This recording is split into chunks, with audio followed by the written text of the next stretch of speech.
আসসালামু আলাইকুম প্রিয় দেশবাসী। বাংলাদেশের আর ইন্ডিয়ান সীমানায় একটি অনাকাঙ্ক্ষিত ঘটনা ঘটছে আজকে। সেটা হচ্ছে বাংলাদেশের বিজেপি আর হচ্ছে ইন্ডিয়ান বিএসএফ এর মধ্যে দেখেন মধ্যকার মানে কে জিতে কে হারে দেখেন। আমাদের বাংলাদেশের বিজেপি মাত্র কয়জন, 4 জন, আর ইন্ডিয়ান বিএসএফ দেখেন কতগুলা। হ্যাঁ, আর সাধারণ জনগণ ছিল বা জনগণ যখন সামনের দিকে অগ্রসর হয় তখন বিএসএফ কী করে গুলি করার জন্য প্রস্তুতি নেয়, তারপরে সাধারণ মানুষ পিছিয়ে আসে। কিন্তু আমাদের 4 জন যে সৈনিক আছে, বিজেপি আছে, তারা কি করছে বীরত্বের সাথে জয়কে ছিনিয়ে আনছে। তার বিরোধী তার প্রমাণ দেখেন। আলহামদুলিল্লাহ আলহামদুলিল্লাহ। সত্যি কথা বলতে আমরা ইন্ডিয়াকে ভয় পাই না। ইন্ডিয়া আমাদের চিরশত্রু, এটা মনে রাখতে হবে। ইন্ডিয়া আমাদের বাংলাদেশ থেকে আউট করতে হবে। দেখেন সীমানায় এর আগে কিন্তু অনেক মানুষ হত্যা হয়েছে, কত কিছু হয়েছে।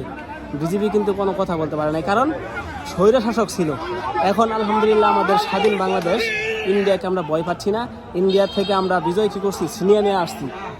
দেখেন কিভাবে ছিনিয়ে নিয়ে আসছে, শুধু ভিডিওটা একবার ভালো করে লক্ষ্য করেন। আলহামদুলিল্লাহ আমাদের প্রান্তীয় বিজেপি, তাদের জন্য দোয়া এবং ভালোবাসা থাকবেই।